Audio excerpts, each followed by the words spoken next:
పునాది లేకుండా ఇల్లు నిలుస్తుందంటావా? అసలు ఇల్లే లేకపోతే పునాదికి కూడా విలువ ఉండదు కదండి. ఓ ఆ టెంపోలో వచ్చావా? ఇప్పుడు నేను సంతకం పెట్టకపోతే నువ్వు పెట్టుకోబోయే లోన్ అప్లికేషన్ కూడా విలువ ఉండదు తెలుసా? నేను గ్యారంటీ సంతకం పెడితేనే నీకు లోన్ ఇస్తామని బ్యాంక్ మేనేజర్ ఫోన్ చేసి చెప్పాడు. పెళ్ళంగా కాకపోయినా ఒక ఆడదానిగా జాలిపడి సంతకం పెడతానులే. కానీ మన ఒప్పందం ప్రకారం నేను నీకు సంతకం చేస్తే నువ్వు ఓడిపోయినట్టు అవుతుంది. చేత కాదు అని నా ముందు తల దించుకోవాల్సి వస్తుంది. మీరు సంతకం పెట్టక్కర్లేదు. మీరు గ్యారంటీ సంతకం పెట్టాలని మేనేజర్ నాకు అక్కడే చెప్పుంటే ఈ ఫార్మ్స్ ఇక్కడ దాకా తెచ్చేదాన్నే కాదు. టెంపో తగ్గించు.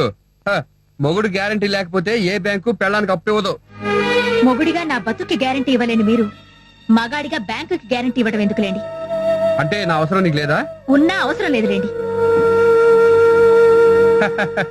హలో, మన ఒప్పందం ప్రకారం నువ్వు ఇంకా సంపాదించట్లేదు అంటే ఇప్పుడు నువ్వు తింటున్న ఈ తిండి నాది, తినకూడదుగా.